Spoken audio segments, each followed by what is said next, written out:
انسان کے جسم میں گناہ کرنے والے اعضاء 12 ہیں، 2 ہاتھ، 2 پاؤں، 2 کان اور 2 آنکھیں، یہ 8، پھر دماغ، زبان، دل اور شرمگاہ، 8 اور 4 12، یہ 12 اعضاء ہیں جو گناہ کرتے ہیں۔ اور اگر ہم کلمے کے حروف کو دیکھیں تو وہ بھی 12 بنتے ہیں۔ لا الہ الا اللہ، لا کے 2 حرف، الہ کے 3 حرف، اللہ کے 3 حرف اور اللہ کے 4 حرف، تو 4 اور 6 10 اور 2 12، تو لا الہ الا اللہ کے 12 حروف ہیں، اور انسان کے جسم میں گناہ کرنے والے اعضاء بھی 12 ہیں۔ تو مشائخ نے لکھا ہے کہ جو بندہ لا الہ الا اللہ کی تسبیح پڑھے گا، اللہ اس کے سب اعضاء کے گناہوں کو معاف فرما دیں گے۔ سال کے 12 مہینے ہوتے ہیں۔ لا الہ الا اللہ کا ذکر کرنے والا بندہ جب اللہ کا ذکر کثرت کے ساتھ کرتا ہے تو اللہ 12 مہینوں کے گناہوں کو معاف فرما دیتے ہیں۔ حضرت یوسف علیہ السلام 12 بھائی تھے، 11 کوكبا، 11 بھائی تھے اور 12 یوسف علیہ السلام، تو کل 12 تھے بیٹے۔ مگر یوسف علیہ السلام کی برکت سے اللہ نے باقی سب بھائیوں کے گناہوں کو بھی معاف کر دیا تھا۔ تو یہ کلمہ طیبہ بھی ایسا ہے کہ اس کے پڑھنے کی وجہ سے اللہ تعالیٰ انسان کے 12 مہینوں کے گناہوں کو معاف فرما دیتے ہیں۔ قرآن مجید میں ہے جہنم کے 7 دروازے ہیں، لا 7 ابواب۔ تو جو کلمہ ہے نا لا الہ الا اللہ محمد رسول اللہ، اس کے 7 الفاظ ہیں۔ لا الہ الا اللہ 4 ہو گئے، اور محمد رسول اللہ 3 وہ ہو گئے، تو 7 الفاظ بنتے ہیں۔ تو جہنم کے 7 دروازے ہیں، تو جو بندہ لا الہ الا اللہ محمد رسول اللہ پڑھ لیتا ہے اس کے لیے اللہ تعالیٰ جہنم کے 7 دروازوں کو بند فرما دیتے ہیں۔ اب اس لا الہ الا اللہ کے ذرا معارف کو سن لیجئے۔ لا الہ الا اللہ یہ مقصد زندگی ہے، اور محمد الرسول اللہ یہ طرز زندگی ہے۔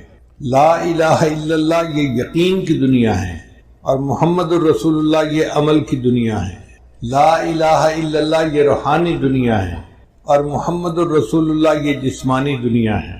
لا الہ الا اللہ کا تعلق باطن سے ہے جس کو دکھایا نہیں جا سکتا، محمد الرسول اللہ کا تعلق ظاہر سے ہے جس کو چھپایا نہیں جا سکتا۔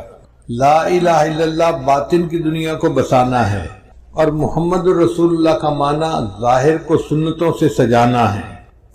لا الہ الا اللہ یہ قلب کو اللہ کی طرف متوجہ کرتا ہے، اور محمد الرسول اللہ یہ جسم کو عبادت کی طرف متوجہ کرتا ہے۔ لا الہ الا اللہ میں ما سوا کا یقین دل سے نکل جائے، اور محمد الرسول اللہ کا مقصد ہے کہ ما سوا کے طریقے زندگی سے نکل جائیں۔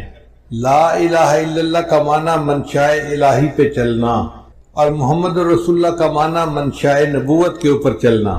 لا الہ الا اللہ اس میں جلال ہے، اور محمد الرسول اللہ اس میں جمال ہے۔ لا الہ الا اللہ میں احکامات الہی پر چلنے میں کامیابی کا یقین، اور محمد الرسول اللہ میں سنن نبی پر چلنے میں کامیابی کا یقین۔ اللہ تعالیٰ نے غزوہ بدر میں لا الہ الا اللہ میں کامیابی کا سبق سکھایا، اور غزوہ احد میں محمد الرسول اللہ میں کامیابی کا سبق سکھایا۔ لا الہ الا اللہ یہ درخت کی جڑ کی مانند ہے، جڑ جتنی مضبوط ہوگی درخت اتنا مضبوط ہوگا، اور محمد رسول اللہ یہ درخت کی شاخوں کی مانند ہے، شاخیں جتنی زیادہ ہوتی ہیں پتے زیادہ ہوتے ہیں تو پھل بھی زیادہ ہوتا ہے اور اس کا سایہ بھی زیادہ ہوتا ہے۔ لا الہ الا اللہ یہ پاسپورٹ کی مانند ہے، اور محمد رسول اللہ یہ جنت کے ویزے کی مانند ہے۔ اب لا الہ الا اللہ میں اللہ کی ذات کا تعلق ہے، اور محمد رسول اللہ میں نبی علیہ السلام کی رسالت کا تعلق ہے۔ گویا 2 ہستیوں سے ہمارا واسطہ پڑا، ایک اللہ سے جو ارحم الراحمین ہے، اور ایک محمد الرسول اللہ سے جو رحمت للعالمین ہے۔ کسی شاعر نے کیا اچھی بات کہی، یا رب تو کریمی و رسول تو کریم، اے رب آپ بھی کریم ہیں اور آپ کے رسول صلی اللہ علیہ وسلم بھی کریم ہیں، صد شکر کے ہستیم میں آنے دو کریم۔ میں اللہ کا شکر ادا کرتا ہوں کہ میرا معاملہ 2 ہستیوں کے درمیان ہے جو دونوں کریم ہیں۔ اب اللہ تعالیٰ کے ارحم الراحمین ہونے کا ذرا نظارہ دیکھیے۔ اللہ رب العزت کی رحمت کے 2 نام ہیں، ایک ہے رحمان اور ایک ہے رحیم۔ تو طالب علم کے ذہن میں بات آتی ہے کہ 2 نام کیوں ہیں؟ اس کی ایک وجہ ہے۔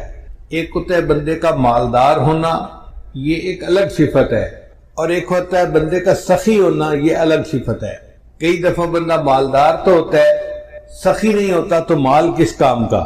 کئی بندہ سخی تو بڑا ہوتا ہے، پلے کچھ نہیں ہوتا تو اس کی سخاوت کس کام کی۔ مزہ تو تب ہے کہ مال بھی کثرت کے ساتھ ہو اور سخاوت بھی خوب ہو۔ تو رحیم کا جو نام ہے نا اللہ تعالیٰ کا، اس کا معنی ہے کہ اللہ تعالیٰ کی رحمت بے انتہا ہے، اور رحمان کا مطلب کہ اللہ کی رحمت خرچ بھی بے انتہا ہو رہی ہے۔ آپ دیکھیں اللہ وہ ذات ہے جس کی رحمت اپنوں پہ بھی دنیا میں خرچ ہو رہی ہے، پرایوں پہ بھی ہو رہی ہے، مومنوں پہ بھی ہو رہی ہے، کافروں پہ ہو رہی ہے۔ کافروں کو اولاد کون دیتا ہے؟ کافروں کو صحت کون دیتا ہے؟ کافروں کو عزت کون دیتا ہے؟ تو یہ سب کچھ نعمتیں ان کو دنیا میں اللہ دیتا ہے۔ اللہ وہ ذات ہے جو رحمان ہے، جو وفاداروں کو بھی دنیا میں دیتا ہے، غداروں کو بھی دنیا میں دیتا ہے۔ اس کی رحمت کی انتہا دیکھیے کہ ہر کسی پر اس کی رحمت خرچ ہو رہی ہے۔ اس لیے یہ دو نام ہیں، رحمان اور رحیم۔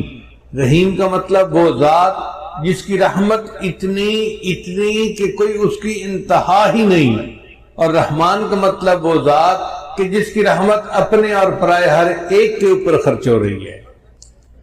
حدیث مبارکہ میں آتا ہے کہ اللہ رب العزت نے اپنی رحمت کے 100 حصے کیے، اور ان میں سے ایک حصہ اللہ نے مخلوق میں تقسیم کیا۔ یہ جو مخلوق میں محبتیں نظر آتی ہیں نا، ماں کو محبت اولاد سے ہے، خامد کو بیوی سے ہے، بیوی کو خامد سے ہے، بھائی بہن کی محبت، دو بھائیوں کی محبت، پیر کو مرید سے، مرید کو پیر سے، استاد شاگرد، شاگرد استاد۔ مخلوق میں جتنی محبتیں نظر آتی ہیں یہ اس ایک حصے کے آگے حصے در حصے ہیں جو ہمیں ملے ہیں۔ اب آپ غور کیجئے کہ اگر وہ خرب حصہ جو کسی ایک ماں کے حصے میں آیا، اس کی وجہ سے ماں کو اولاد سے اتنی محبت ہوتی ہے، تو جس پروردگار کے پاس 100 حصے رحمت ہے، اس کو بندوں سے کتنی محبت ہوگی۔ ہم تو اس کا اندازہ ہی نہیں لگا سکتے۔ سچی بات تو یہی ہے کہ رحمت تو اللہ کے پاس ہے، یا پھر رحمت للعالمین کے پاس ہے، اور باقی تو سارے پانی کے بلبلے ہیں۔ چنانچہ اللہ رب العزت نے اپنے پیارے حبیب صلی اللہ علیہ وسلم کی امت کے لیے دنیا میں ایسا نظام بنایا کہ چھوٹے چھوٹے بہانوں سے ان کے گناہوں کو معاف کرنا ہے۔ اب ذرا غور کیجئے کہ کوئی بندہ نیکی کا ارادہ کرتا ہے نا، ابھی نیکی کی نہیں ہے، صرف دل میں ارادہ کیا، مصمم ارادہ کیا، تو ارادہ کرنے پر فرشتہ ایک نیکی نامہ اعمال میں لکھ لیتا ہے۔ ابھی اس نے کچھ بھی نہیں کیا، لیکن چونکہ ارادہ کر لیا تو ارادہ کرنے پر اس کے لیے نیکی لکھ دی جاتی ہے، اور نیکی کا فرشتہ امیر ہے، اور جو گناہ لکھنے والا فرشتہ ہے وہ اس کا ماتحت ہے۔ اب یہی بندہ گناہ کا ارادہ کرے تو گناہ والا فرشتہ لکھ نہیں سکتا، کیوں؟ نیکی والا فرشتہ کہتا ہے بھی گناہ کیا تو نہیں نا، تمہیں کیا مسئلہ ہے، کیوں لکھ سکتے؟ گناہ کا ارادہ کرے تو نہیں لکھ سکتا، نیکی کا ارادہ کرے تو نیکی لکھی جاتی ہے۔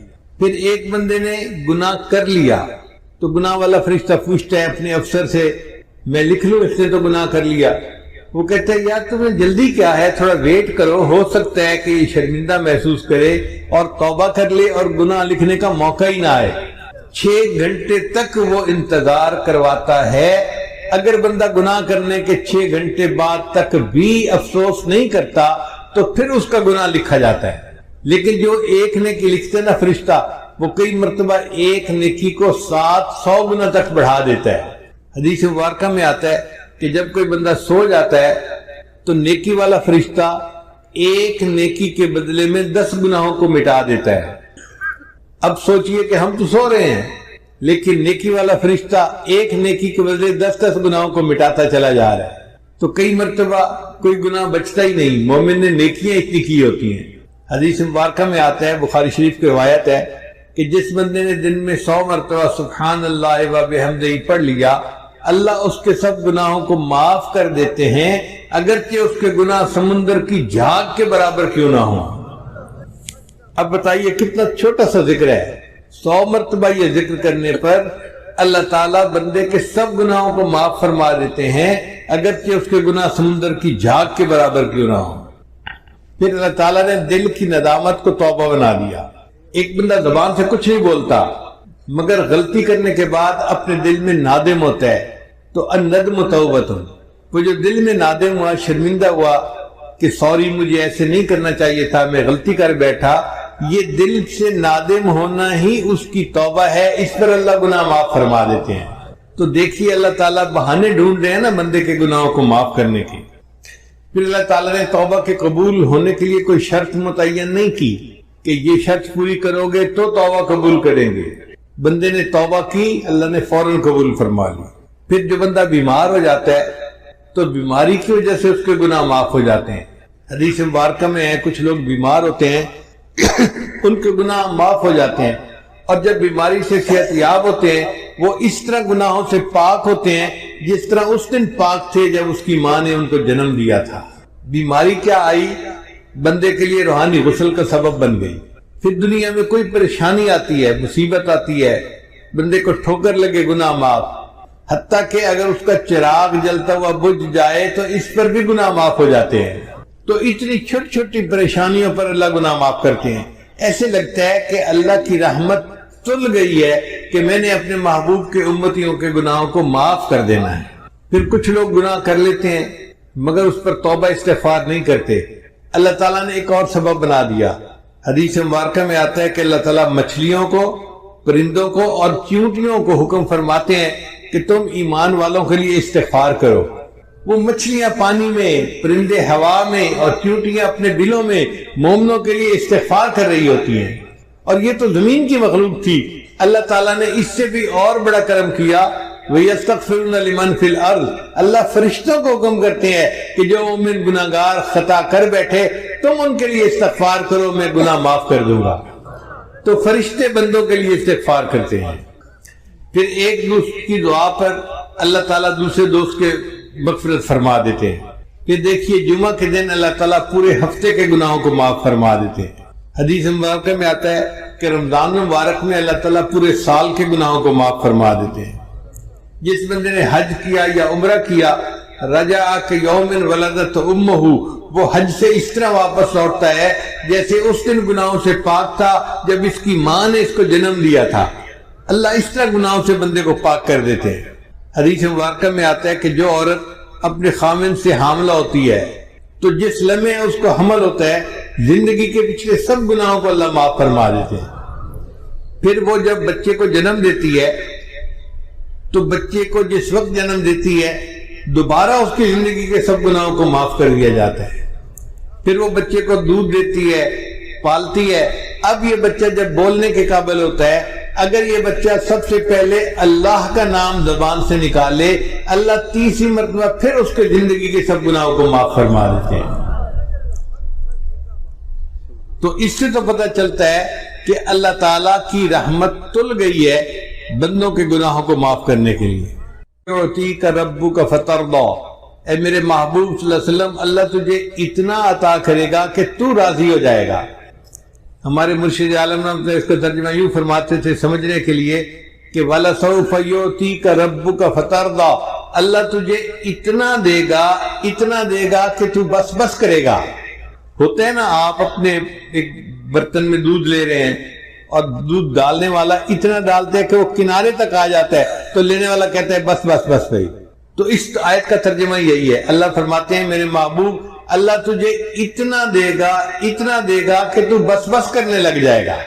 جب نبی علیہ السلام پر یہ آیت اتری تو نبی صاحب نے فرمایا کہ اللہ نے مجھ سے وعدہ کیا ہے میں تجھے اتنا دوں گا کہ تو بس بس کرے گا، اور میں اس وقت تک راضی نہیں ہوں گا جب تک میرا آخری امتی بھی جنت میں نہیں چلا جائے گا۔ اللہ اکبر کبیرہ۔ چنانچہ حدیث پاک میں آتا ہے کہ محشر کا میدان ہوگا، فرشتے کہیں گے نبی علیہ السلام کو کہ آپ ممبر کے اوپر بیٹھیے۔ نبی علیہ السلام ممبر پر نہیں بیٹھیں گے، کیوں؟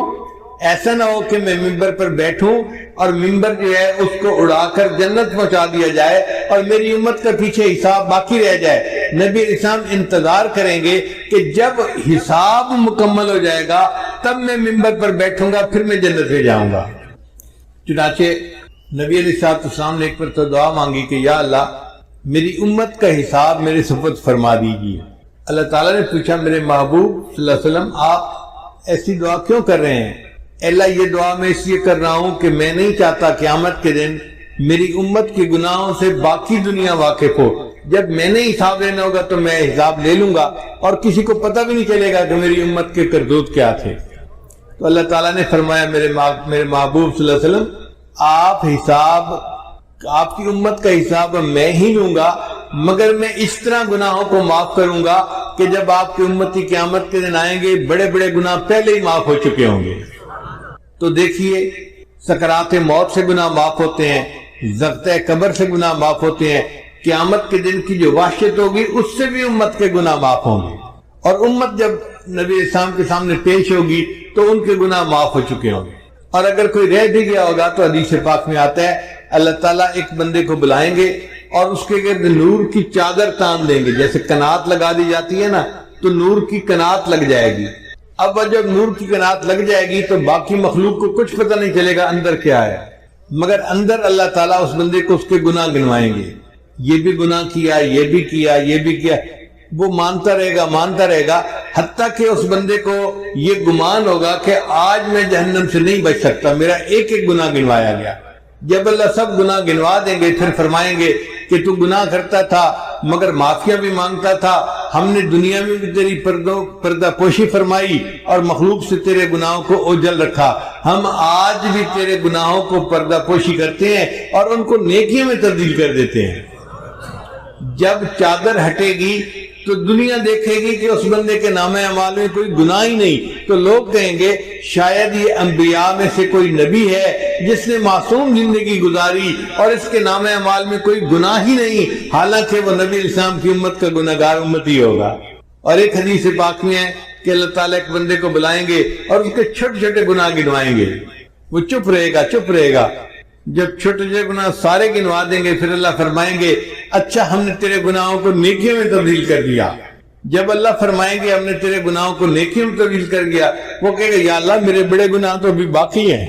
حدیث مبارکہ میں ہے کہ نبی علیہ السلام نے جب یہ حدیث سنائی تو آپ اتنا کھلکھلا کر ہنسے کہ صحابہ کو آپ کی داڑیں جو تھی وہ بھی نظر آنے لگ گئیں کہ دیکھو چھوٹے چھوٹے گناہ گنوا رہے تھے تو چپ کھڑا تھا، جب کہا گناہ نیکیوں میں تبدیل کرتے ہیں تو کہتے ہیں جی میرے بڑے گناہ تو ابھی سارے باقی ہیں. تو اللہ تعالیٰ یوں امت کے گناہوں کو نیکیوں میں تبدیل فرما دیں گے. چنانچہ کچھ امتی ایسے ہوں گے جن کو اللہ تعالیٰ قیامت میں عرش کا سایہ عطا فرمائیں گے. 7 تو وہ حضرات ہیں جن کا ایک ہی حدیث میں تذکرہ ہے اور باقی وہ لوگ ہیں جن کا مختلف اور احادیث میں تذکرہ ہے. ان تمام کا مجموعہ میں آج آپ کے سامنے کر دیتا ہوں تو آپ حیران ہوں گے کہ اتنے لوگ عرش کے سائے میں ہوں گے کہ لگتا ہے کہ ہر بندہ کہیں نہ کہیں فٹ ہو ہی جائے گا. ایک امام عادل جو بادشاہ ہو مگر انصاف کرنے والا ہو، اس کو اللہ تعالیٰ عرش کا سایہ عطا فرمائیں گے. ایک نوجوان جو جوانی میں عبادت کرنے والا ہو. اب طلباء مدرسے میں جتنے ہوتے ہیں یہ جوانی کے عالم میں اللہ کی عبادت کرنے والے ہوتے ہیں. اس کا مطلب یہ کہ مدارس کے طلباء تو سارے کے سارے ہی عرش کے سائے کے نیچے ہوں گے. پھر جس بندے کا دل مسجد میں اٹکا ہوا ہو کہ یہ ایسے بوڑھے ہوتے ہیں نا، بڑھاپے میں اور تو کام ہوتا کوئی نہیں تو وہ نمازوں کے لیے مسجد میں جاتے ہیں اور مسجد کے کھوٹے بن جاتے ہیں، تو جن کا دل مسجد میں اٹکا ہوا ہو وہ بھی قیامت کے دن عرش کے سائے کے نیچے ہوگا. وہ 2 شخص جو اللہ کے لیے ایک دوسرے سے محبت کرتے ہوں گے، جیسے 2 طالب علم ہیں یا 2 پیر بھائی ہیں، اللہ کے لیے ایک دوسرے سے محبت، یا شیخ کو مرید کے ساتھ محبت ہوتی ہے یا مرید کو شیخ کے ساتھ، استاد کو شاگرد کے ساتھ، شاگرد کو استاد کے ساتھ، تو یہ دونوں بھی جنت کے سائے میں ہوں گے. اب آپ بتائیے اتنی باتیں گنوانے سے کتنے لوگ ہیں جو عرش کے سائے کے نیچے آنے کے مستحق بن گئے. پھر فرمایا کہ جو بندہ چھپ کے صدقہ کرے، یعنی صدقہ کرے اور کسی کو بتائے نہیں. کتنے مخیر حضرات ہیں یا ادارے کے معاونین ہوتے ہیں جو تعاون کرتے ہیں اور بتاتے کسی کو نہیں ہے، تو ایسا بندہ بھی قیامت دن عرش کے سائے کے نیچے ہوگا. اور پھر وہ بندہ جو تنہائی میں اللہ کو یاد کرے اور اس کی آنکھوں میں سے آنسو آ جائیں. نوجوان طلباء غلطیاں کر بیٹھتے ہیں لیکن کئی مرتبہ تہجد میں تنہائی میں یہ بیٹھ کے اس پر افسوس کرتے ہیں، توبہ طائب ہوتے ہیں اور دعا مانگتے ہوئے ان کی آنکھوں سے آنسو آ جاتے ہیں، تو ان لوگوں کو بھی اللہ تعالیٰ عرش کا سایہ عطا فرمائیں گے. پھر اگر کسی مرد کو عورت گناہ کی دعوت دے اور وہ کہے انی اخاف اللہ، میں اللہ سے ڈرتا ہوں، یا عورت کو مرد اپنی طرح متوجہ کرے اور وہ کہے کہ نہیں میں اللہ سے ڈرتی ہوں، تو یہ مرد اور یہ عورت بھی قیامت کے دن عرش کے سائے کے نیچے ہوں گے۔ پھر اگر کسی بندے نے قرضہ لیا مگر قرضہ دینے میں اس کو مشکل ہو رہی ہے اور وہ اپنے قرض دار کو کہتا ہے کہ جی مجھے تھوڑی مہلت اور دے دو، تو قرضہ ادا کرنے میں مہلت دینے والا مقروض بندے کو یہ بھی قیامت کے دن عرش کے سائے کے نیچے ہوگا۔ پھر ایک بندہ تو تجارت میں سچ بولتا ہو تو اس سچ بولنے پر اللہ تعالیٰ اس کو قیامت کے دن عرش کا سایہ عطا فرمائے گا۔ پھر وہ بندہ جو رات کے اندھیرے میں مسجد میں چل کے جانے والا ہو، فجر کے وقت اندھیرا ہوتا ہے نا، لوگ مسجد میں آتے ہیں یا تہجد کے وقت آتے ہیں یا عشاء کے وقت آتے ہیں، رات کے اندھیرے میں چل کر مسجد میں جانے والا اللہ اس کو بھی عرش کا سایہ عطا فرمائے گا۔ پھر یتیم کی پرورش کرنے والا، یہ تو ایک عام سی بات ہے، ہر دوسرے چوتھے گھر میں کوئی نہ کوئی یتیم پل رہا ہوتا ہے، کسی کی بہن کا بیٹا ہوتا ہے، کسی کے بھائی کا بیٹا، کہیں بہن پالتی ہے کہیں بھائی پالتا ہے، تو گھروں میں یتیم ہمارے پلتے ہیں، یہ ایک عام سی بات ہے۔ یتیم کو پالنے والا بندہ بھی قیامت کے دن عرش کے سائے کے نیچے ہوگا۔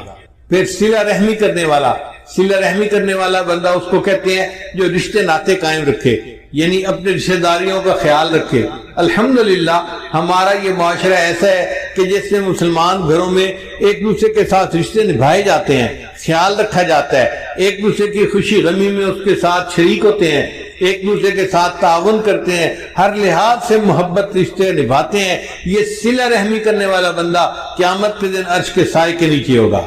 پھر وہ بیوہ عورت جو خامن کے مرنے کے بعد اس لیے نکاح نہ کرے کہ بچے چھوٹے ہیں مجھے ان کی پرورش کرنی ہے، اگر میں دوسرا نکاح کر لوں گی تو میرے بچے رل جائیں گے، جو عورت اس لیے دوسرا نکاح نہیں کرتی، اپنے بچوں کی خاطر زندگی گزار دیتی ہے، یہ عورت بھی قیامت کے دن عرش کے سائے کے نیچے ہوگی۔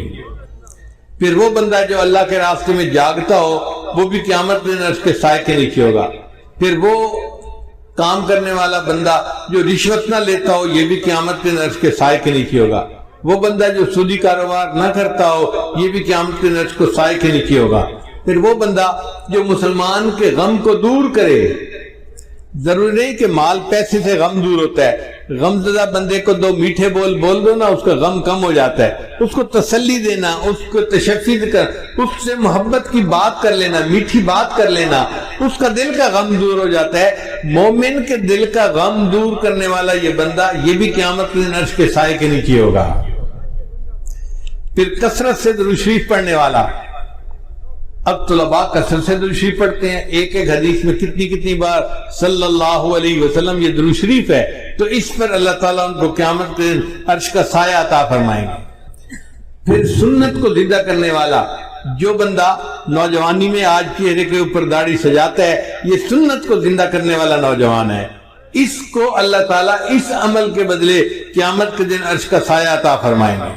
پھر نماز کے وقت کا خیال رکھنے والا، جو باجماعت نماز پڑھتے ہیں، صاف ظاہر ہے وہ اپنی گھڑیاں دیکھتے رہتے ہیں، وقت کا خیال کرتے ہیں اور وقت میں پہنچتے ہیں، ان کو تکبیر اللہ میں شامل ہونا ہوتا ہے۔ اللہ اس تکبیر اللہ کی پابندی سے اس کو بھی قیامت کے دن عرش کا سایہ عطا فرمائیں گے۔ ایسے لگتا ہے کہ اللہ تعالیٰ نے عرش کا سایہ بنایا ہی امت محمدیہ کے لیے ہے۔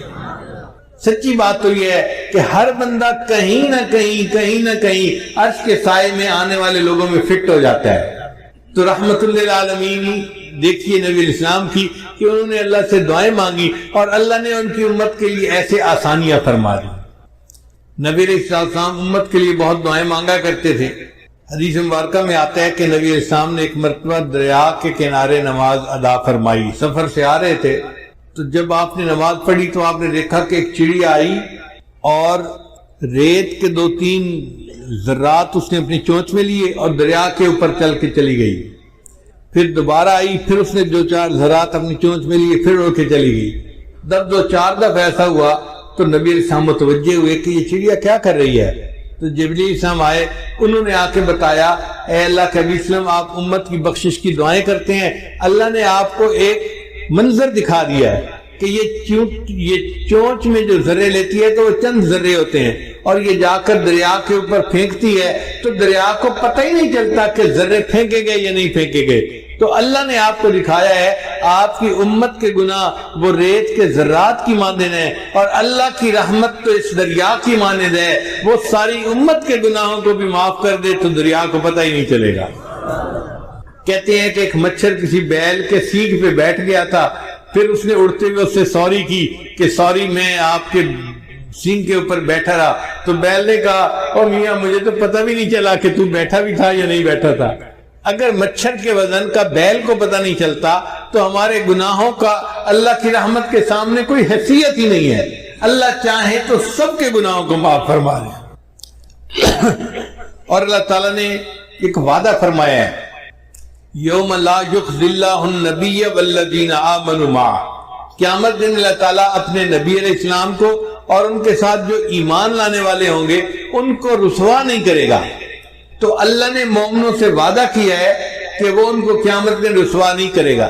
اب ہم نے کلمہ پڑھا الحمدللہ کہ ہم مومن ہیں، تو اب ہمارے دل میں یہ پکا گمان ہونا چاہیے اس کلمے کی وجہ سے اللہ تعالیٰ ہمیں قیامت میں رسوا نہیں فرمائیں گے، ہمارے عیبوں کی پردہ پوشی فرما کے عرش کا سایہ عطا کریں گے اور بالآخر ہمیں جنت عطا فرمائیں گے۔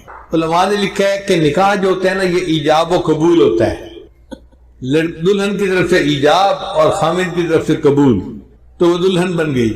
اسی طرح ایمان بھی ایجاب و قبول کی مانند ہے، جب نکاح ہوتا ہے نا تو دلہا دلہن کو لے کے اپنے گھر آ جاتا ہے کیونکہ ایجاب و قبول ہو چکا۔ جس نے کلمہ پڑھا ایمان لے آیا گویا اس نے اللہ کے ساتھ ایجاب و قبول کر لیا، اب اللہ اس بندے کو اپنے گھر جنت میں لے کر جائیں گے کلمے کی بنیاد پر۔ باقی عمل سارے ایک طرف رکھ دیں۔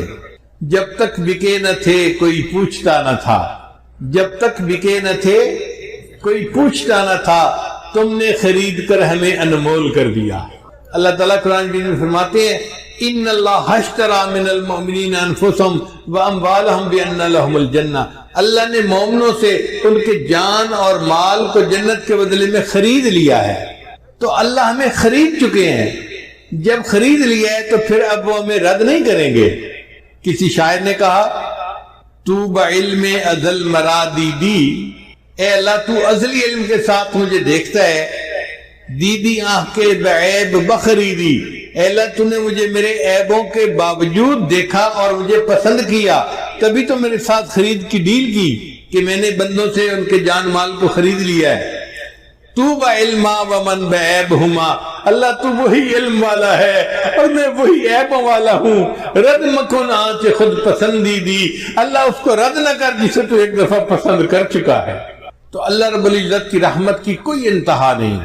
چنانچہ حضرت شیخ عبد القادر جیلانی رحمۃ اللہ علیہ نے اللہ تعالیٰ کی رحمت کا درس دیا اور 18 سال تک درس دیتے رہے، روزانہ درس دیتے تھے، ہزاروں لوگ مجمع میں آتے تھے، اور آپ اللہ کی رحمت کے اوپر درس دیتے دیتے 18 سال گزر گئے۔ ایک دن آپ نے اللہ تعالیٰ کے جلال پہ بھی درس دے دیا۔ اب لوگوں نے جو جلال پہ درس سنا تو وہ تو اتنا روئے کچھ بے ہوش ہو گئے اور کچھ ایک کی تو جان ہی نکل گئی۔ جب یہ منظر ہوا تو اللہ تعالیٰ نے الہام کیا عبد القادر جیلانی تو لوگوں کے سامنے میرے جلال کا تذکرہ کرتا ہے، یا اللہ میں نے 18 سال تیری رحمت کا تذکرہ کیا۔ اللہ نے جواب میں فرمایا تو عبد القادر کیا 18 سال میں میری رحمت ختم ہو گئی تھی؟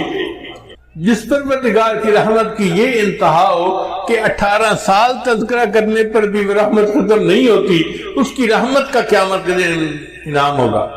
چنانچہ اللہ تعالیٰ قیامت کے دن جو رحمت کے 100 حصے ہیں نا تو 100 کے 100 حصوں کے ساتھ مومنوں کے ساتھ اپنا معاملہ فرمائیں گے۔ ماں کو اس 100 حصوں میں سے کوئی چھوٹا سا حصہ ملا ہوگا۔ کوئی ماں اپنے بچے کو تنور کی آگ میں ڈال سکتی ہے؟ حدیث مبارکہ میں نبی اسلام ایک جگہ پڑاؤ فرمایا تو وہاں ایک عورت تھی جو تنور پہ روٹیاں لگاتی تھی، وہ ملنے کے لیے آئی، کہنے لگی میں آپ سے ایک بات پوچھنا چاہتی ہوں، میں ماں ہوں، میں جب روٹیاں لگاتی ہوں میرا بچہ تنور کے قریب آتا ہے تو میں اس کو دور رکھتی ہوں، میں چاہتی نہیں کہ گرم ہوا بھی میرے بچے کو لگ جائے۔ اگر میں گرم ہوا بچے کو لگنا پسند نہیں کرتی تو اللہ تو بندے سے بہت محبت کرتے ہیں، وہ اپنے بندوں کو جہنم میں کیسے ڈالے گا؟ تو نبی علیہ السلام کی مبارک آنکھوں میں آنسو آ گئے، نبی صاحب نے جواب دیا اللہ تعالیٰ تو نہیں چاہتے کہ بندے جہنم میں جائیں، مگر جو اپنے پاؤں پہ خود کلہاڑی مارے اس کا کیا کیا جا سکتا ہے؟ وَمَا ظَلَمَهُمُ اللَّهُ وَلَكِنْ كَانُوا أَنفُسَهُمْ يَظْلِمُونَ، اللہ نے ان پہ ظلم نہیں کیا، انہوں نے اپنی جانوں پہ خود ظلم کیے ہیں۔ تو ہم گناہ کرتے ہیں اور پھر توبہ کرنا بھول جاتے ہیں، یہ ہماری کوتاہی ہوتی ہے، ورنہ اللہ تعالیٰ تو معاف کرنے کے لیے تیار ہے۔ ایک گناہ میرا ماں پیو ویکھے تے دیوین دیس نکالا، ایک گناہ میرا ماں پیو ویکھے تے دیوین دیس نکالا، تے لکھ گناہ میرا اللہ ویکھے تے وہ پردے پاون والا۔ اللہ لاکھوں گناہ بندے کے دیکھتے ہیں پھر بندے پہ پردے ڈال دیتے ہیں۔ جے ویکھاں اپنے عملہ وال تے کچھ نہیں میرے پلے، جے ویکھاں اپنے عملہ وال تے کچھ نہیں میرے پلے، جے ویکھاں تیری رحمت وال تے بلے بلے بلے۔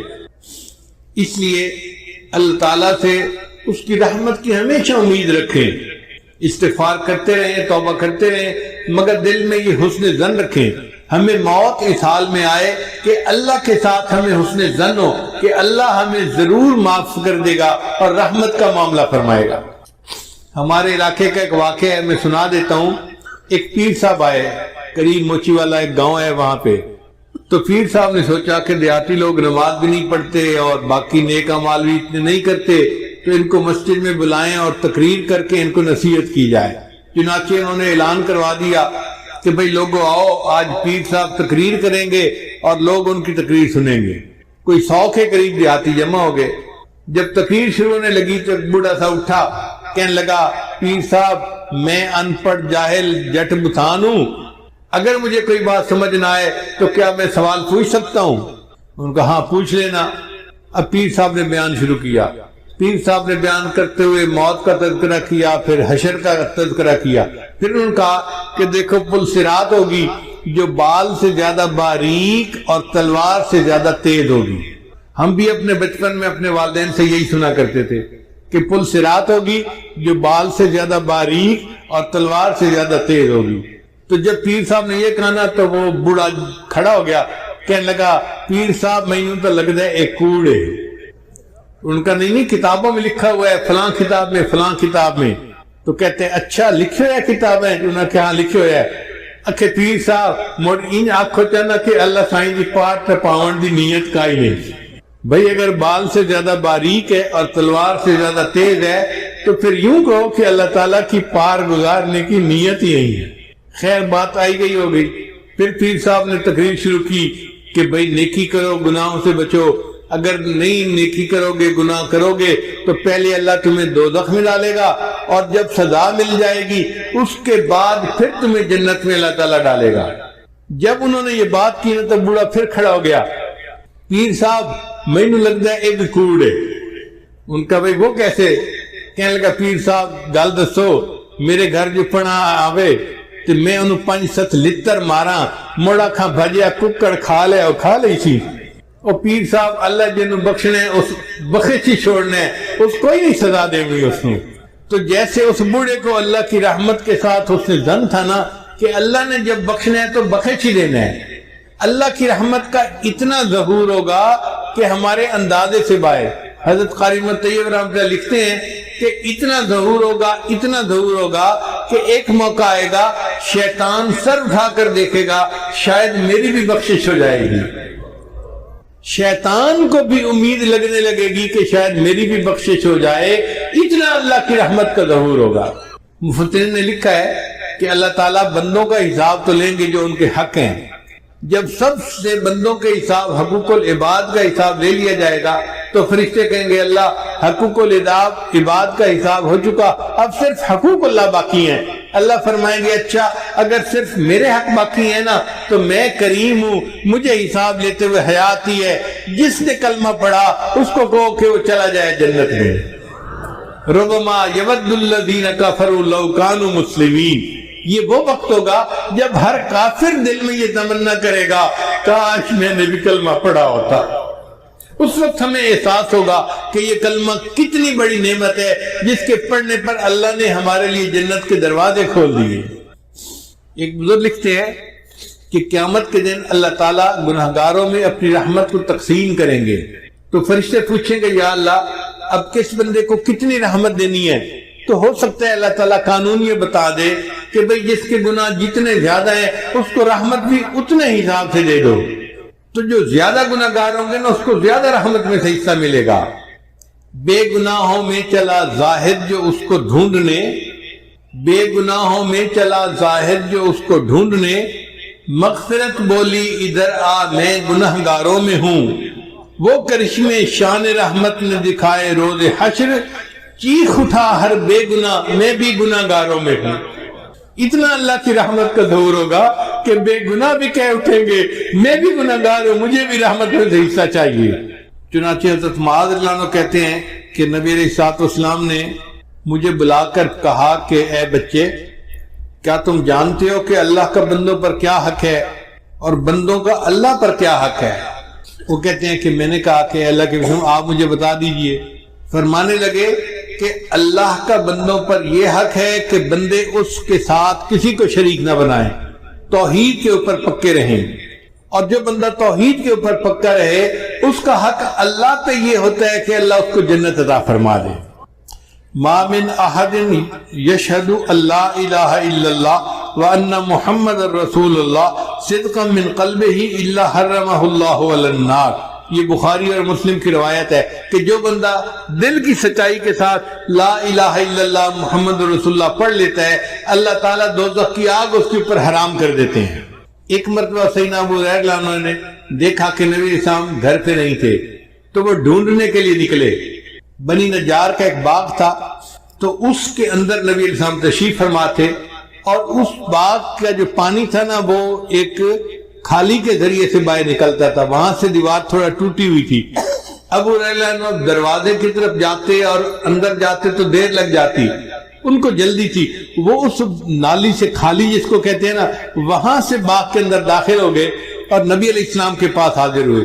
تو نبی علیہ السلام نے فرمایا کہ ابو ہریرہ من قال لا الہ الا اللہ دخل الجنہ، جس نے لا الہ الا اللہ کہہ دیا وہ جنت میں سیدھا جائے گا۔ تو ابو ہریرہ نے کہا اے اللہ کے بشر میں لوگوں کو بتا دوں؟ فرمایا ہاں بتا دو۔ اے اللہ کے بشر میں ان کو بتاؤں گا، وہ کہیں گے تیرے پاس اس کی دلیل کیا ہے؟ تو نبی علیہ السلام نے اپنے نالین مبارک، اپنے جوتے مبارک دیے کہ یہ میرے جوتے لے جاؤ، یہ دکھا دینا کہ نبی علیہ السلام نے یہ دے کر مجھے بھیجا ہے۔ اب ابو ہریرہ اس باغ سے باہر نکلے، آگے عمر رضی اللہ عنہ سے ملاقات ہو گئی۔ تو ابو ہریرہ نے بتایا کہ نبی علیہ السلام نے فرمایا جس نے کہا لا الہ الا اللہ دخل الجنہ، جو لا الہ الا اللہ پڑھ لے گا اللہ اس کو جنت میں داخل کریں گے۔ تو عمر رضی اللہ عنہ پہ انتظام غالب تھا، انہوں نے ان کو جو دھکا دیا تو ابو ہریرہ تو پیچھے جا کے گرے، کہنے لگے اچھا میں جا کے نبی علیہ السلام کو شکایت لگاتا ہوں۔ ادھر ابو ہریرہ پہنچے اور ادھر عمر رضی اللہ عنہ بھی پہنچ گئے۔ ابو ہریرہ نے بتایا کہ اللہ کے رسول میں نے ان کو بتایا تھا تو انہوں نے مجھے دھکا دیا اور میں گر گیا۔ تو نبی علیہ السلام نے پوچھا عمر تو نے ایسا کیوں کیا؟ تو عمر رضی اللہ عنہ نے جواب دیا اخشى ان يتكل الناس علیہا، اے اللہ کے رسول مجھے ڈر ہوا کہ اگر اس طرح کھول کے بتا دیں گے کہ لا الہ الا اللہ کہنے پر جنت مل جائے گی تو پھر لوگ عمل کرنے سے پیچھے رہ جائیں گے، سستی کریں گے، اس لیے میں نے کہا تھا کہ فخلہم یعملون، تو اس بات کو نہ کر، لوگوں کو عمل کرنے دے۔ تو واقعی بات ایسی ہے، نبی علیہ السلام نے یہ بات سن کے سکوت فرما لیا۔ ایک واقعہ میں نے کتابوں میں پڑھا تھا حضرت شبلی رحمۃ اللہ علیہ کا، لیکن میں اس کو نقل کرنے سے ڈرتا تھا۔ ایک مرتبہ رائے وینڈ کے سالانہ اجتماع میں حضرت مولانا محمد مسلم، مولانا محمد اسلم ملتانی، انہوں نے یہ واقعہ سنایا رائے وینڈ کے سالانہ اجتماع میں۔ اس کے بعد یہ واقعہ میں نقل کر دیتا ہوں۔ کتاب میں لکھا ہوا تھا کہ اللہ تعالیٰ کے اپنے اولیاء کے ساتھ بہت معاملات ہوتے ہیں، اللہ تعالیٰ ان سے کبھی کبھی دل لگی بھی فرماتے ہیں۔ تو ایک مرتبہ اللہ تعالیٰ نے شبلی پر الہام فرمایا، شبلی کیا تو چاہتا ہے کہ میں تیرے عیب لوگوں پر واضح کر دوں، تجھے دنیا میں کوئی منہ لگانے والا نہ رہے؟ شبلی کیا تو چاہتا ہے کہ میں تیرے عیب لوگوں کے اوپر ظاہر کر دوں تو تجھے دنیا میں کوئی منہ لگانے والا نہ رہے؟ وہ بھی آگے ناز کے انداز میں تھے، کہنے لگے اللہ کیا تو چاہتا ہے کہ میں تیری رحمت کھول کر لوگوں کو بتا دوں تجھے دنیا میں کوئی سجدہ کرنے والا نہ رہے؟ جب یہ الہام ہوا جب یہ بات کی تو فوراً نام ہوا شبلی نہ تو میری بات کہنا نہ میں تیری بات کہتا ہوں. تو واقعی اگر اللہ تعالیٰ کی رحمت کا ہمیں صحیح پتہ چل جائے تو ہم تو سستی میں پڑ جائیں کہ اللہ نے معاف تو کر ہی دینا ہے. اس لیے جو لگا ہوا ہے وہ لگا رہے اور معافی مانگتا رہے، کیونکہ گناہ کر کے معافی نہ مانگنا اس کا بڑا نقصان یہ ہے کہ موت کے وقت ایمان سلب کر لیا جاتا ہے. تو گناہ کرنے کے بعد پھر اس پر رونا دھونا یہ ہماری ذمہ داری ہے. اگر ہم روتے رہیں گے دھوتے رہیں گے اور ایمان کے اوپر موت آ گئی تو آپ سمجھیں کہ انشاءاللہ اللہ تعالیٰ اس کلمے کی برکت سے ہمیں بالآخر جنت عطا فرمائیں گا. ایک اور حدیث مبارکہ سن لیجئے. حضرت ابو ذر غفاری عنہ حاضر خدمت ہوئے نبی اسلام کی. نبی اسلام آرام فرما کر اٹھے تھے تو نبی اسلام نے انہیں بتایا کہ جبریل اسلام میرے پاس خوشخبری لائے کہ جو شخص لا الہ الا اللہ محمد رسول اللہ کہے پھر اسی عقیدے پر اس کی موت آئے وہ جنت میں داخل ہوگا. جب نبی اسلام نے یہ بتایا تو ابو ذر غفاری عنہ نے آگے سے سوال کیا، اے اللہ کے حبیب صلی اللہ علیہ وسلم، وَإِن سرقہ وَإِن زنا وَسَرِقَ، کیا اگر اس نے چوری کی اور زنا کیا پھر بھی جنت میں جائے گا؟ نبی اسلام نے فرمایا ہاں پھر بھی جنت میں جائے گا. انہوں نے پھر دوسری دفعہ پوچھا، نبی اسلام نے پھر یہی جواب دیا. انہوں نے تیسری دفعہ پوچھا، نبی اسلام نے پھر جواب دیا.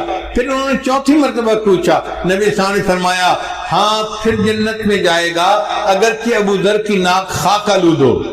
یعنی جس نے کلمہ پڑھا اگر وہ چوری اور زنا جیسا جرم بھی کر بیٹھا اور وہ اللہ سے معافیاں مانگتا ہے، استغفار کرتا ہے تو وہ جنت میں جائے گا اگرچہ ابو ذر کی ناک خاک آلود ہو. اس کا مطلب یہ کہ یہ کلمہ ایسی نعمت ہے کہ اگر ہم اللہ کے ساتھ حسن ظن رکھیں گے، اللہ کی رحمت کی امید دل میں رکھیں گے اور اللہ سے مانگتے رہیں گے تو کلمے کی برکت سے اللہ ہمیں جنت عطا فرمائے گا.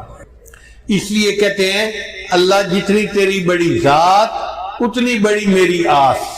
اللہ یہ فکرہ ذرا ذہن میں ایک دفعہ کہہ دیجئے، اللہ جتنی بڑی تیری ذات اتنی بڑی میری آس. اللہ جتنی بڑی تیری ذات اتنی بڑی میری آس.